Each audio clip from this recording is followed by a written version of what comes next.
জীবনে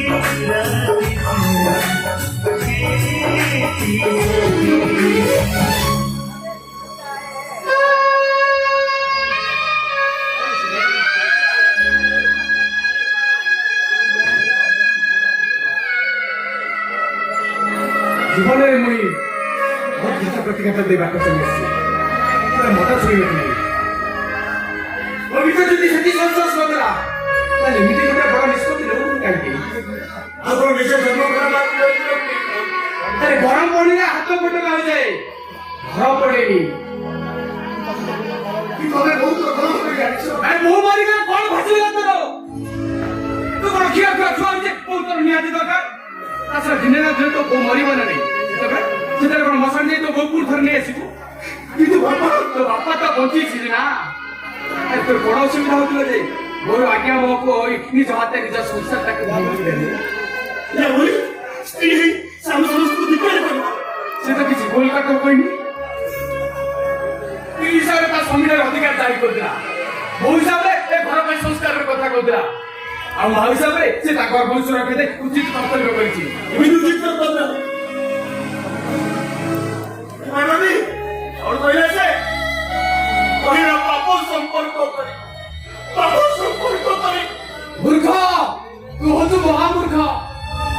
ସିଏ କହିବା ଆଉ ତୁ ବିଶ୍ୱାସ କରିଛୁ ଆରେ କାହିଁକି ଆଉ କୋଉ ପରିସ୍ଥିତି ସବୁ କହିଲା ସେ ବିଷୟରେ ତୁ ଟିକେ ଚିନ୍ତା କରିବୁନି ବିନା ପ୍ରମାଣରେ ରାୟ ଶୁଣେଇ ଦେବୁ ଆଚ୍ଛା ତୁ ମୋତେ ଗୋଟେ କଥା କହ ଏ ମନ ଭିତରେ ଏମିତି କିଏ ଅଛି ଯେ ସେ ତା ସହିତ ପାପ ସମ୍ପର୍କ ରଖିଥିବ ବାହା ହେଲା ପରଠାରୁ ସେ ଏକୁଟିଆ କେବେ ବାହାରକୁ ଯାଇଛି ଯଦି ନା ତାର କଣ ପାପ ସମ୍ପର୍କ ଆପେ ଆପେ ହେଇଗଲା ନିଯୁକ୍ତି କରନି କାହିଁକି ତା ମାନେ ନୁହେଁ ଯେ ତମ ମା ପୁଅଙ୍କ ନିଷ୍ପତ୍ତିକୁ ମୁଁ ସମର୍ଥନ କରୁଥିଲି ମୁଁ ବି ଇଚ୍ଛା କରୁଥିଲି ସେ ତା ଗର୍ଭ ସୁରକ୍ଷା ଦେଇ ଏ ଘର ଛାଡି ଚାଲିଯାଉ କିନ୍ତୁ ସ୍ୱାମୀ ସହିତ ସମ୍ପର୍କ କାଟି ଦେଇନୁ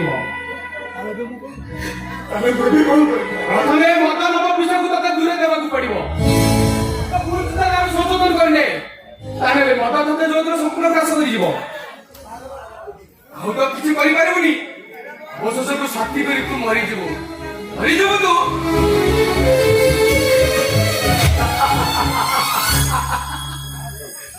ସଦରକୁ ନିହାତି ବୋକା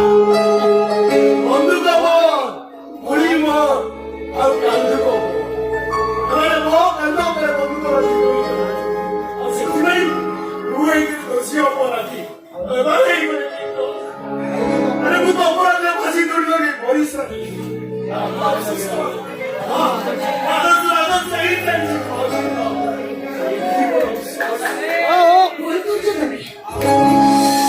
আদর্শ কেবে কলঙ্কিত হয়েছে আদর্শ কালি দিলা আদর্শ আজ অছি আসন্তা কালি মধ্য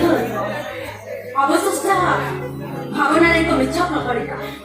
যাহার কিছু ବି ସତ୍ୟତା ନଥାଏ କାଇଁ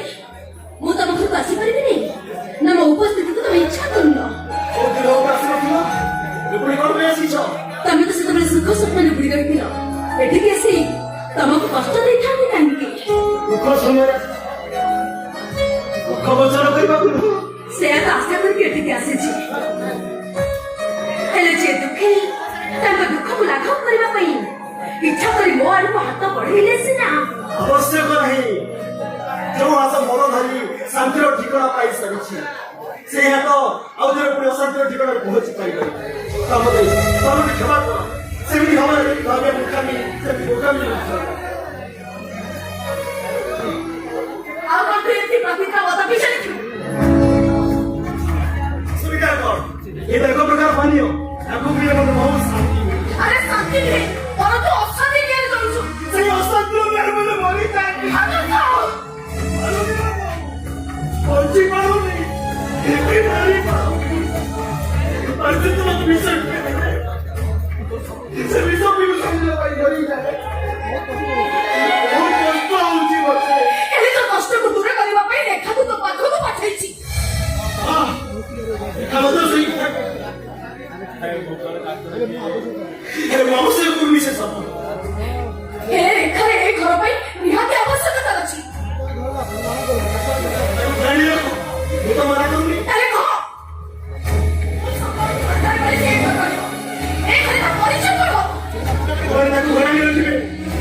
ଶୁଣି ମୁଁ ଆଉ କରିପାରିବି ତୁ ମତେ କ୍ଷମା କରିଦେ କାହିଁକି କାହିଁକି ଏମିତି କରି ନିଜକୁ କଷ୍ଟ ଦେବ ତ ମୋ ବେଳକୁ ତମେ ଏମିତି ହତାହତ କରୁଛ କଣ ଆଗକୁ ଅଛି ମୋ ପାଖରେ ଯେଉଁଥିପାଇଁ ତମେ ମତେ ସାକ୍ଷାତ କରିବାକୁ ଇଚ୍ଛା କରୁନ ନାଇଁ ମୋ ସାଥୀ ଆବଶ୍ୟକ ନାହିଁ ମତେ କ୍ଷମା କ୍ଷମା କରିଦିଅ ତାହେଲେ ତୁ କଣ ଚାହୁଁଛୁ ତ ମୁଁ ଏ ବଂଶ ଲୋପ ପାଇଯାଉ ବଂଶ ରକ୍ଷା କରିବା ପାଇଁ ମତେ ଜନ୍ମ ପାଇଁ ପିଠାବାଡ଼ି ପାଇସାରିଛି ଏଠି ମୁଁ ପିଠାବାଡ଼ି ପାଇକି ନାହିଁ ସେଟା ମୋ ଚିନ୍ତା ମୋ ବୁଦ୍ଧି ଆଣ୍ଟି ମୁଁ ଏଥର ଆସୁଛି ଜାଣିନି ଆଣ୍ଟି ମୋ ଅପେକ୍ଷାର କଥା ବହୁତ ଥର ଶେଷ ହବ